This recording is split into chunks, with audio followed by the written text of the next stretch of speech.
Oke, Assalamualaikum warahmatullahi wabarakatuh. Baik, Assalamualaikum warahmatullahi wabarakatuh. Selamat berjumpa semuanya. Kita bertemu lagi dengan materi gerak lurus, ya. Setelah kalian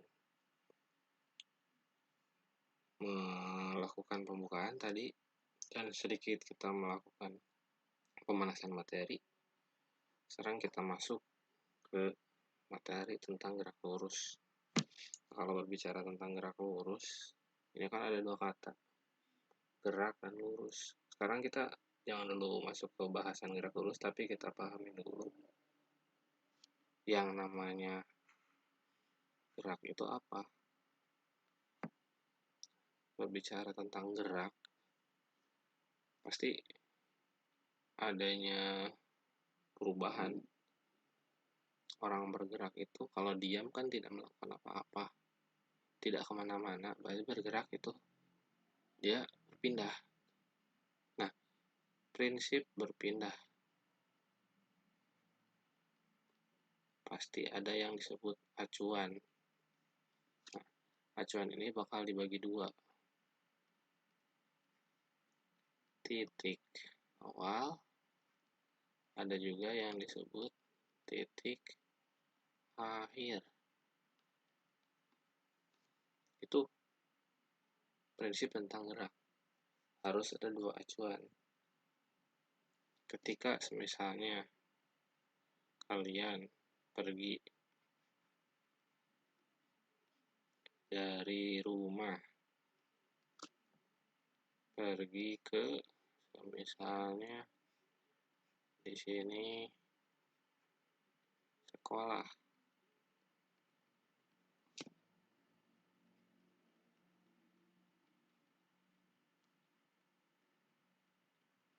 Nah, di sini ketika bergerak ada yang disebut titik awal, ada yang disebut titik akhir. Itu kan contohnya. Kalau kita berbicara dengan berdasarkan acuan. Nah, di sini gerak itu adanya perubahan posisi dari titik awal menuju titik akhir. Nah, jadi secara pengertian apa tadi? Jadi umumnya bahwa gerak itu adalah proses perpindahan posisi dari titik awal menuju titik akhir. Selama ada perbedaan posisi, maka dia disebut bergerak. Sekarang bagaimana jika misalnya di sini ada garis start, finish juga berada di tempat yang sama. Tracknya itu misalnya seperti ini. Oke, salah.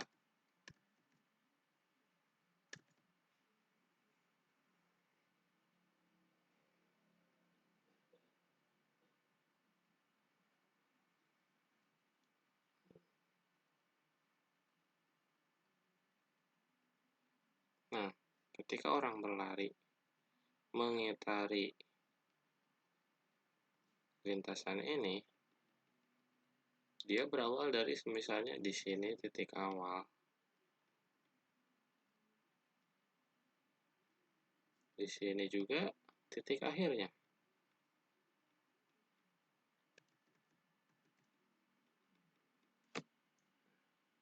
Pertanyaannya, apakah di sini dia bergerak?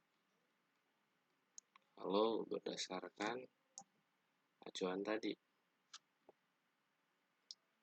tentu kalau misalnya kita bilang akan terjadi perdebatan, Pak, kan dia mengalami perpindahan di sini, Pak. Dia menempuh jarak yang sangat jauh. Masa nggak disebut bergerak? Capek-capek, tapi kok nggak disebut bergerak?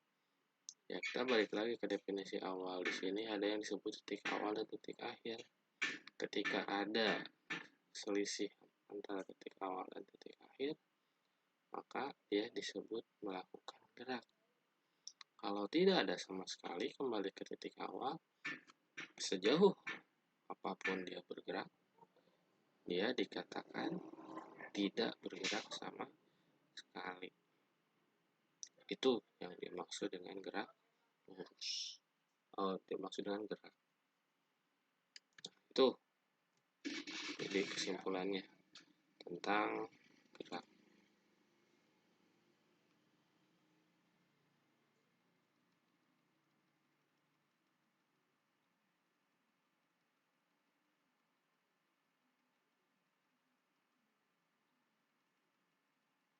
Kita berlanjut ke halaman berikutnya.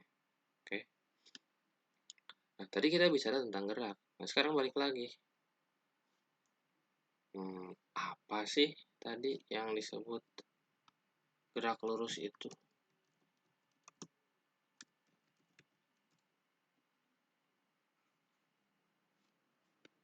Nah, berarti kalau gerak lurus itu tandanya dia melakukan gerakan sepanjang garis lurus.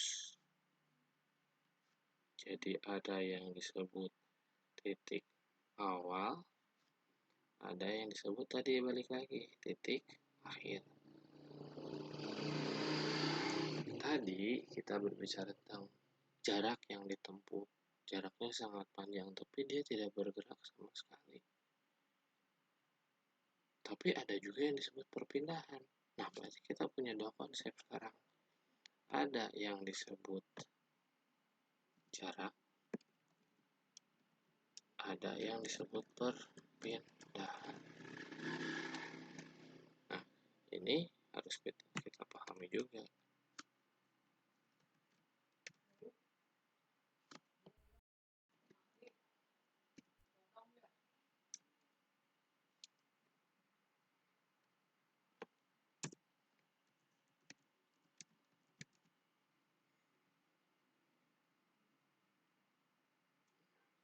Berbicara tentang jarak dan perpindahan, kita pakai konsep ini.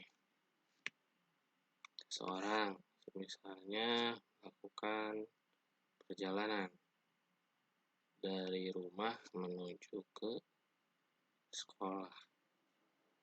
Nah, contohnya seperti itu kejadiannya, dari rumah menuju sekolah. Ini misalnya rumah, ini misalnya sekolah.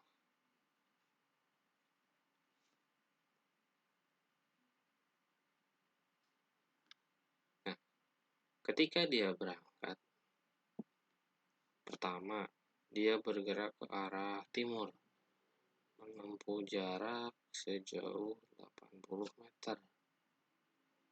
Terus habis itu berbelok ke arah ke utara. Nah, ke arah utara dia berjalan lagi sejauh 60 meter. Nah, dari sini kita bisa memahami yang disebut konsep jarak dan perpindahan. Tadi ketika dijelaskan orang berlari, jarak yang ditempuh. Nah, jarak yang ditempuh itu ini. Jarak yang ditempuh itu berupa gambarkan dari A, B, C. Jarak itu tidak memperhatikan posisi awal dan posisi akhir. Kita anggap posisi awal A, posisi akhir C. Jadi apa yang dijalani itu adalah jarak dari A menuju ke B menuju ke C. Dari A ke B 80, dari B ke C 60. Totalnya 80 ditambah 60 sama dengan 140 meter. Nah, sekarang kalau perpindahan bagaimana? Kalau berbicara tentang perpindahan, itu prinsipnya, acuannya harus tahu. Ada yang disebut posisi awal,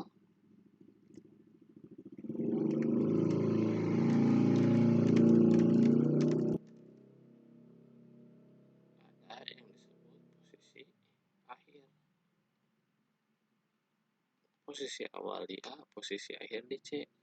Tarik garis. Ini yang disebut perpindahan.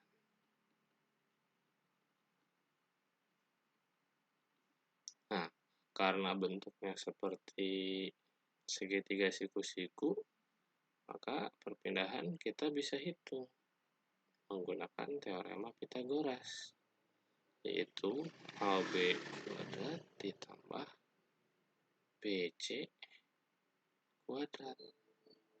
AB kuadrat 80 dikuadratkan 6400 ditambah 60 dikuadratkan 3600 sama dengan berapa? 10.000 atau di akar 100 meter. Tapi intinya di sini balik lagi bahwa ketika kita bicara jarak dan perpindahan, jarak itu tidak mengenal yang disebut arah kanan kiri atas bawah, positif negatif, pokoknya total semua yang dilalui. Tapi kalau berbicara tentang perpindahan, acuannya posisi awal dan posisi akhir. Kita kasih contoh yang lebih sederhana lagi. Misalnya kita tarik garis lurus. Nah, dari garis lurus ini, semisalnya seseorang berpindah dari A, dia berjalan ke B. Semisalnya, dari A ke B, itu sejauh 100 meter. Terus, dia berpindah lagi ke arah berlawanan. Semisalnya berjalan sejauh 60 meter. Nah, kalau seperti ini bagaimana? Nah, ketika berbicara jarak tadi tidak memperhatikan arah. Cukup jumlahkan 100 ditambah 60. Jadi 160 meter. Sedangkan perpindahan itu harus memperhatikan dulu. Pertama, ada yang disebut tekanan. Tekanan itu biasanya positif. Maka tuliskan 100 ditambah.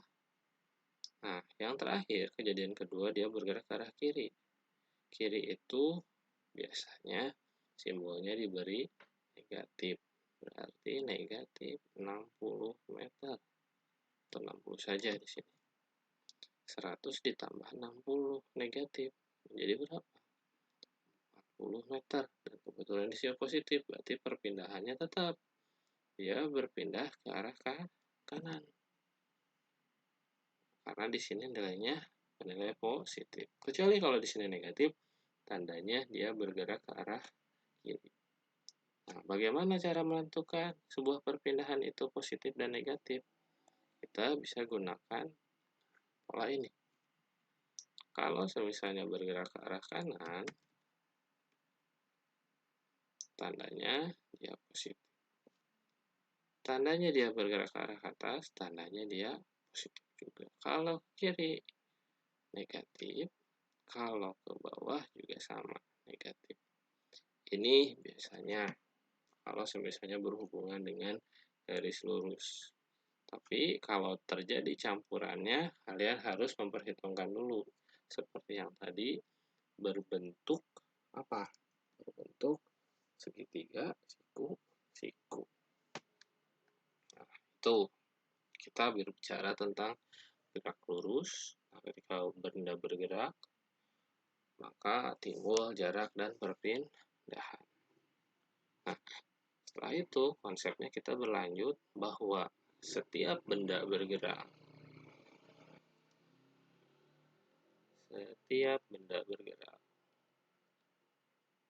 pasti butuh waktu untuk bergerak. Tidak serta-merta dia bergerak tiba-tiba langsung di titik yang lainnya. Pasti membutuhkan waktu untuk sampai. Misal di sini dari titik A menuju titik B. Kita anggaplah di sini kita pakai istilah jarak dulu. antara A dan B punya jarak. Kita anggap S. Terus benda berpindah. Nah, ketika berpindah, dia membutuhkan waktu S. Semakin besar jaraknya, maka waktu yang dibutuhkan juga semakin besar. Kalau kita gambarkan seperti ini. Dibuat grafik. Misal di sini S, di sini S, di sini T. Semakin waktu bertambah, maka waktu yang dibutuhkan juga semakin besar. Istilahnya berbanding lurus.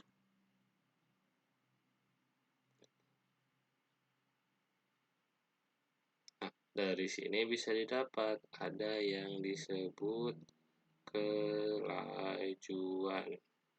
Kelajuan itu adalah jarak dibagi waktu. Atau kita bisa tuliskan kelajuan itu V dibagi sama dengan S dibagi T. Ini secara satuan ini meter per sekon. Pak, kok kelajuan bukan kecepatan? Nah, kalau berbicara tentang kecepatan, kita balik lagi ke konsep ini, jarak dan perpindahan. Kalau jarak dan perpindahan ada titik awal dan titik akhir. Misalnya di sini kita bikin garis dulu.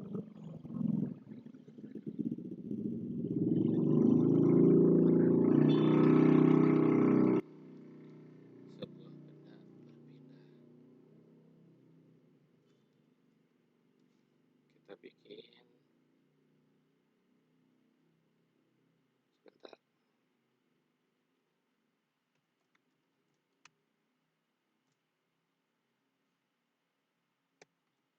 Misalnya sebuah benda berpindah, maka tuliskan saja soalnya ya.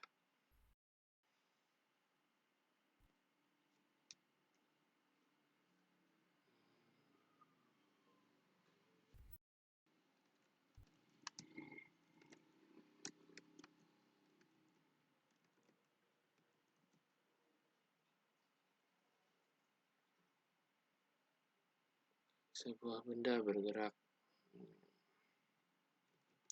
dari posisi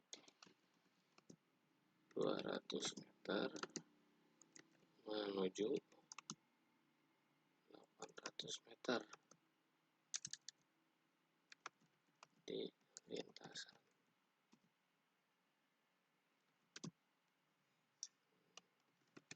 Selang waktu yang dibutuhkan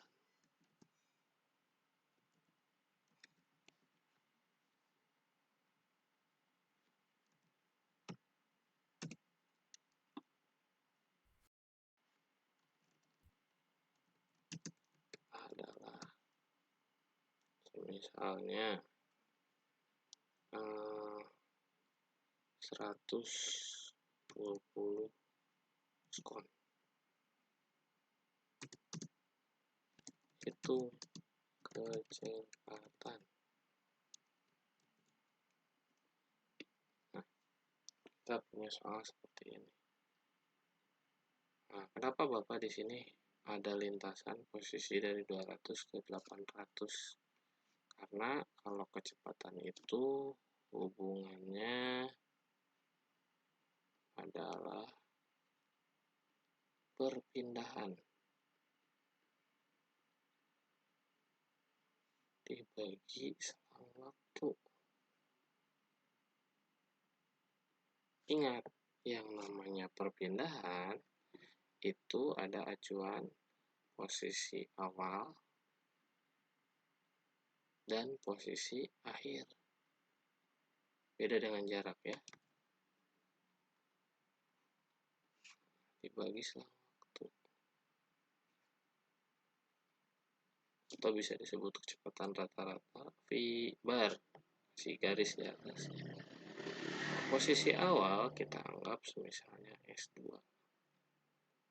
Posisi tertukar ini posisi akhir dikurangi posisi awal.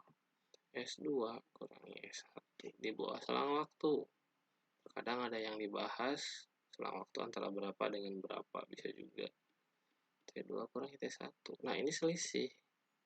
Kalau kita berbicara tentang selisih, maka gunakan lambang delta. Jadi bedanya di sini, kalau kelajuan jarak dibagi waktu, maka kecepatan itu perpindahan dibagi selang waktu. Itu bedanya. Nah, kita coba di sini. V berarti adalah delta S per delta T. Masukkan yang tadi.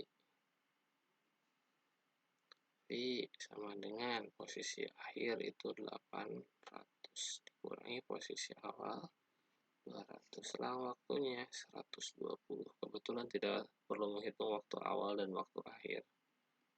Nah, berarti 600 dibagi 120. Kalau dihitung berapa? Ini sekitar 5 meter per sekon. Nah, kita kembali lagi ke slide awal. Nah, di slide awal di sini kita bicara tentang perpindahan dan jarak ya. 80 dan 60. Nah, ini bisa kita pakai soalnya. Semisalnya jarak yang ditempuh dan perpindahan yang ditempuh sudah tahu. 140 dan 100. Sekarang semisalnya waktu yang dibutuhkan berpindah dari A menuju C, semisal di sini yaitu 20 sekon. Kira-kira berapa kecepatan? Berapa juga kelajuan? Kalau kita berbicara tentang kecepatan, maka kita gunakan di sini yang perpindahan. Maka V bar perpindahannya 100 dibagi 20, yaitu 5 meter per sekon. Sedangkan kelajuan V biasa ya, yaitu 140 dibagi 20, karena tadi jarak yang ditempuh adalah 140, berarti 7 sekon. Itu supaya lebih jelas bagaimana konsep yang disebut jarak dan perpindahan. Kita kembali lagi ke konsep tadi. Nah, dalam gerak juga tadi kita berbicara tentang jarak dan perpindahan. Terus ada juga kecepatan dan kelajuan. Nah, yang berikutnya kita berbicara tentang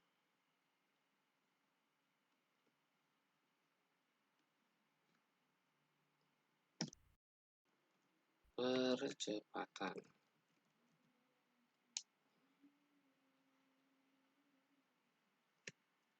Tadi jarak itu S, atau bisa X juga, tergantung dari acuannya suhunya apa. Kecepatan tadi V, dari bahasa Inggris velocity. Nah, kalau percepatan ini lambangnya huruf A kecil dari bahasa acceleration. Nah, secara umum konsep percepatan itu apa sih? Percepatan itu sering dijumpai dalam hal misalnya gini, Bapak gambarkan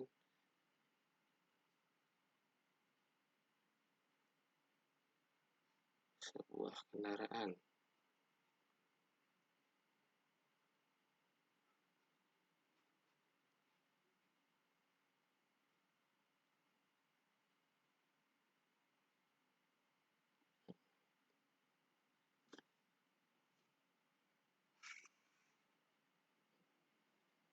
Sebuah kendaraan awalnya di sini kita anggap punya kecepatan awal V1.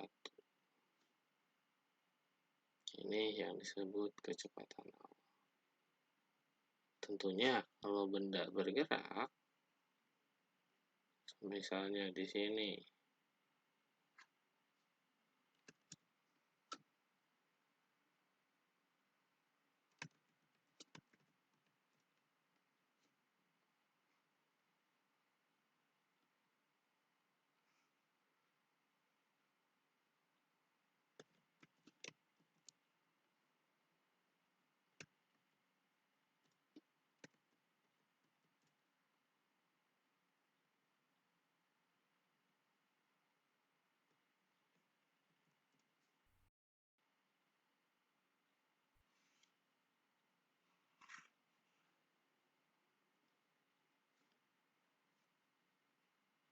oke,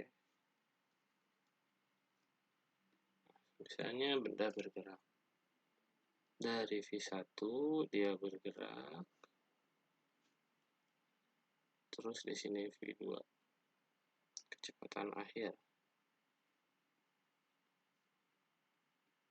Nah, yang disebut percepatan itu, semisalnya ketika awalnya di sini diam, hingga akhirnya dia bergerak, tandanya di sini terjadi perubahan kecepatan. Itu yang pertama kejadian. Dari kecepatan awal diam, kalau diam anggapannya 0, bergerak V2 tidak sama dengan 0. Terus yang kedua, kalau dari diam ke bergerak, pasti membutuhkan yang disebut waktu. Nah, perubahan kecepatan kita tuliskan secara matematis, kecepatan akhir dikurangi kecepatan awal. Waktu kita anggap sebagai selang waktu, T2 kurangi T1. Ini bisa ditulis perubahan kecepatan sebagai delta V dan T2 kurangi T1 sebagai delta T. Awalnya di sini kan sama-sama 0. Bergerak tidak sama dengan 0. Kita anggapan awalnya seperti itu dulu. Nah, percepatan di sini adalah kemampuan benda untuk mengubah kecepatan. Bahkan kadang terbalik. Kecepatan awalnya dia bergerak, kecepatan akhirnya juga diam. Itu tergantung. Tapi intinya di sini adanya perubahan kecepatan. Nah, konsepnya bahwa yang disebut percepatan adalah apa? Yaitu perubahan kecepatan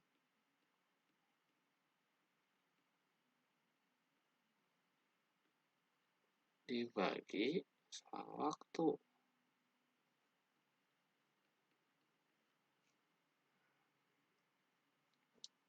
Perubahan kecepatan kita tuliskan di sini yaitu delta V. Ini. Dan perubahan waktu delta T ini merupakan persamaan dari percepatan. Kita pakai contoh soal. Misalnya sebuah benda. Kita tulis ya.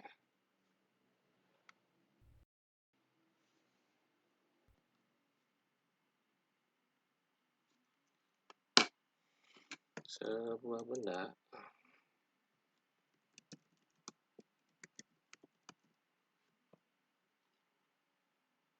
sebuah mobil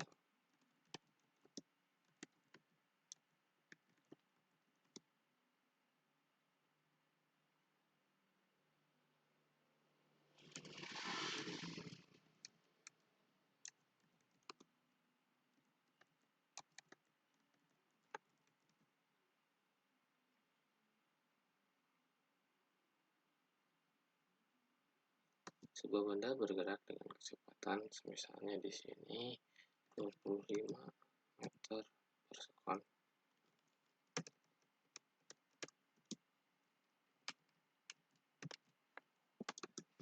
Tiba-tiba direm hingga berhenti.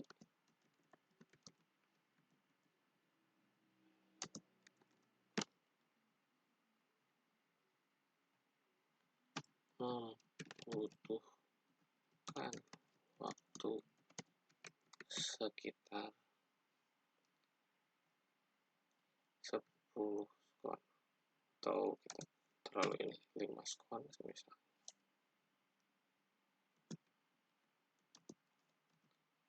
Berapakah kecepatan yang dialami mobil tersebut?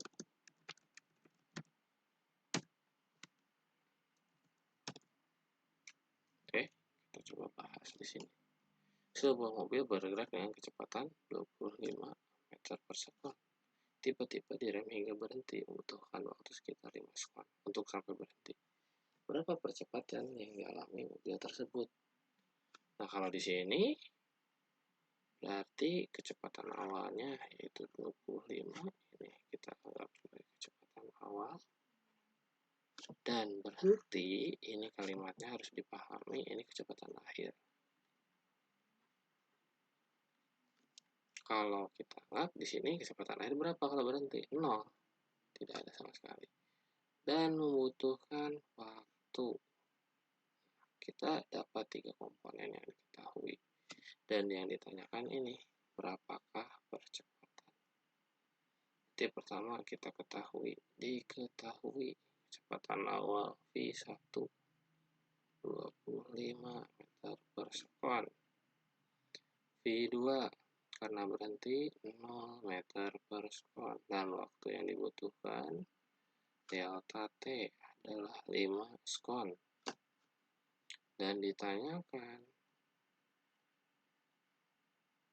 percepatan A.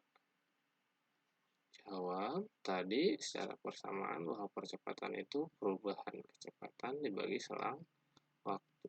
Perubahan kecepatannya itu kecepatan akhir 0, kecepatan awal 25 dibagi 5. Berarti negatif 25 dibagi 5. Berapa? 5 meter per sekon negatif.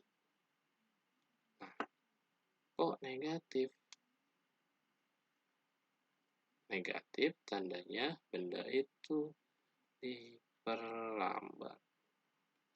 Kalau positif tandanya dipercepat. Nah, itu konsep-konsep mengenai gerak.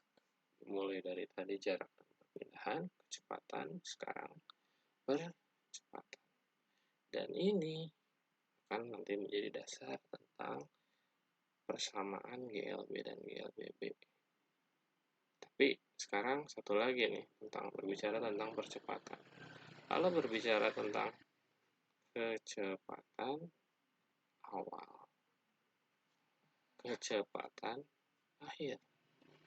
Tadi kan bicaranya tentang berubah. Kecepatan awal dan kecepatan akhir nilainya berbeda. Bagaimana?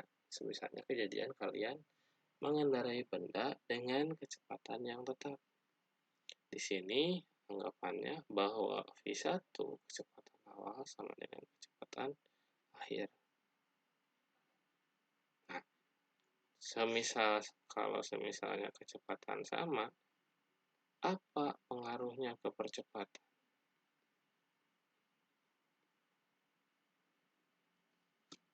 Kita bisa tuliskan di sini. A sama dengan V2 kurangi V1 dibagi delta T. Nah, karena di sini sama,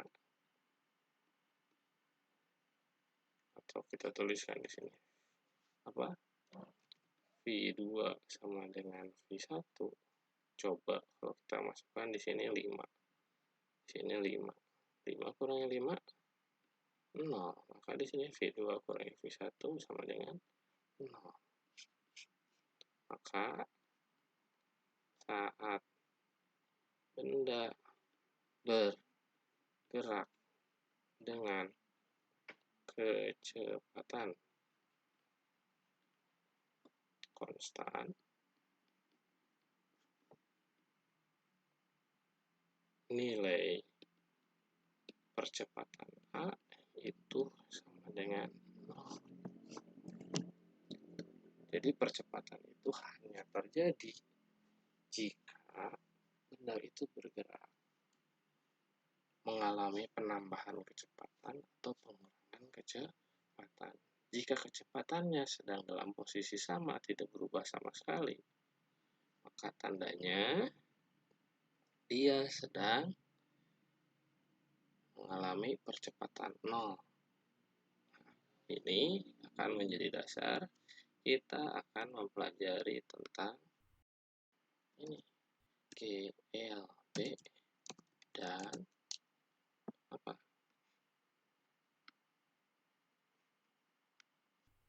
LBB. Nah, kita langsung saja keduanya kita bahas. GLB dan GLBB. Secara jelas juga di sini ada huruf yang berbeda. Di sini gerak lurus beraturan, gerak lurus berubah beraturan. Jika di sini ada yang berubah, maka di sini ada yang tetap. Tapi kira-kira di antara keduanya apa yang berubah dan tetap itu? Nah, dalam bergerak ini acuannya bahwa GLB itu terjadi saat benda bergerak dengan kecepatan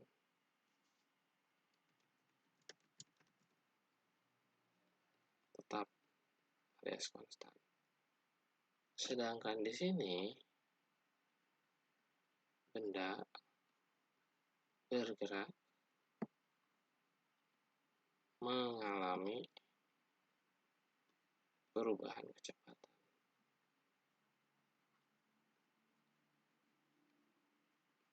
Atau secara matematis di sini V1 kecepatan akhir sama dengan V2, sedangkan di sini V1 tidak sama dengan V2.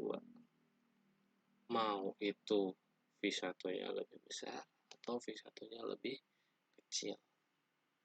Nah, ini bedanya antara GLB dan GLBB yang pertama. Jadi GLB itu bendanya kecepatannya tetap. Tadi kan kita sudah jelaskan ya. Dan benda yang kedua, kalau GLBB dia mengalami perubahan kecepatan. Ini disambungkan dengan konsep tentang percepatan. Karena kecepatannya sama, maka percepatannya bernilai 0. Itu. Kalau di sini, karena kecepatannya berubah, maka percepatannya tidak sama dengan 0. Nah, untuk GLB di sini karena percepatannya 0, kita hanya berfokus tentang bagaimana kecepatan adalah jarak dibagi waktu. Karena di sini kecepatannya selalu tetap, tidak berubah. Gitu. Atau jarak adalah T-nya pindahkan. T pembagian pindah sini perkalian. V kali T. Jarak adalah kecepatan dikali waktu. Sini jarak. Ini kecepatan dikali waktu. Nah, ini. Atau satu lagi, kita bisa modifikasi. Mencari T. T-nya pindahkan di sini, V-nya ini perkalian pindah sini ke pembagian. Maka T adalah S per V.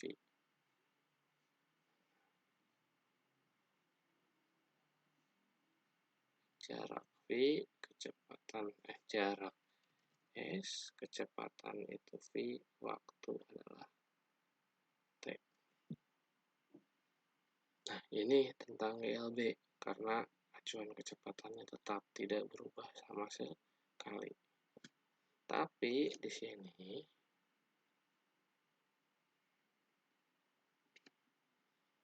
untuk GLBB, karena kecepatannya tidak sama, maka kita pahami ada yang disebut kecepatan awal dan kecepatan akhir, V1 dan V2. Tapi kadang bisa ditulis Vt ini sebagai kecepatan akhir, jadi V2-nya kita bisa tulis sebagai Vt, dan kecepatan awalnya V0. Ini yang disebut kecepatan awal. Terus selain itu ada komponen lain, karena percepatannya tidak 0, maka kita masukkan ada komponen A. A ini disebut percepatan. Sama dengan GLB, mereka juga punya yang disebut jarak. Jadi karena berubah kecepatan, maka timbul juga jarak. Terus tentu ketika benda bergerak dengan berubah kecepatan, pasti juga butuh waktu. Ini adalah komponen-komponen yang akan selalu dipakai pada GLBB. Tentunya ketika kalian bergerak lurus, bergeraknya sepanjang sumbu X. Kita bahas acuannya sumbu X dulu. Ada posisi awal, ini X0. Ada juga yang disebut posisi akhir, xt. Sama seperti kecepatan awal V0, kecepatan akhir Vt. Posisi awal x0 dan posisi akhir itu xt. Maksudnya x setelah t detik. Nah, setelah ini kalian coba dicatat komponen-komponennya, karena akan berhubungan dengan persamaan dasar mengenai GLBB. Bagaimana misalnya sebuah benda, di sini tadi kita tuliskan lagi posisinya, bergerak dari posisi awal menuju posisi akhir. Ketika dia bergerak mempunyai kecepatan awal dan sampai titik xt, dia punya kecepatan akhir. Di sini kecepatan awal, di sini kecepatan akhir.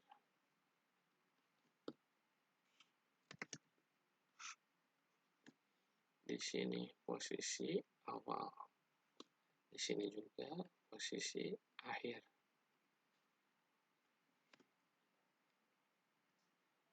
Nah, dari posisi awal menuju posisi akhir, tentunya dia membutuhkan unsur waktu T. Terus dari posisi awal menuju posisi akhir, kita sebut juga ada yang disebut S. Di sini bisa disebut sebagai jarak atau perpindahan. Meminjam konsep tentang kecepatan dan kelajuan. Nah, di sini pertama, kan konsep percepatan itu A sama dengan V2 kurang V1 dibagi T. Delta T. Kita rubah A sama dengan Vt kurangi V0 dibagi T. Sesuai dengan gambar di atas. T-nya pembagian pindah sini perkalian. Maka menjadi A kali T sama dengan Vt dikurangi V0. Nah, biasanya kita mencari unsur Vt. V0-nya negatif, pindah ke sini positif. Atau kita bisa tuliskan Vt sama dengan V0 dikurangi A kali T. Ini persamaan pertama. Kita berbicara tentang GLBB.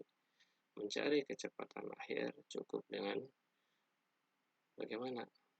Kecepatan awal. Salah. Ini harusnya negatif, pindah sini positif.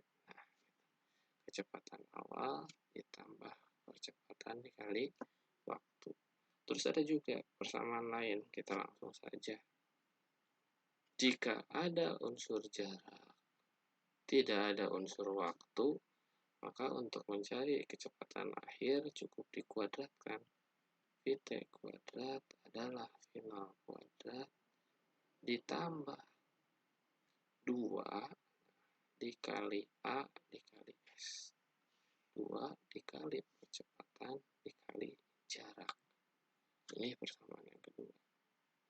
Terus ada lagi, berbicara tentang posisi awal dan posisi akhir,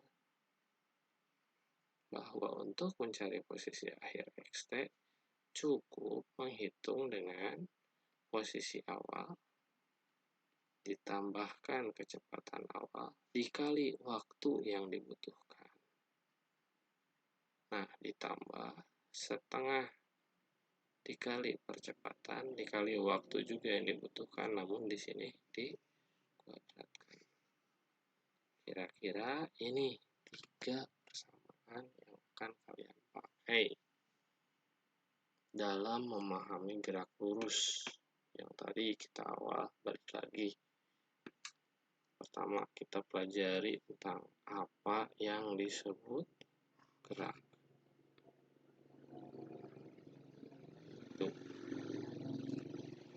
Terus kita bicara tentang gerak lurus. Apa yang disebut jarak dan perpindahan.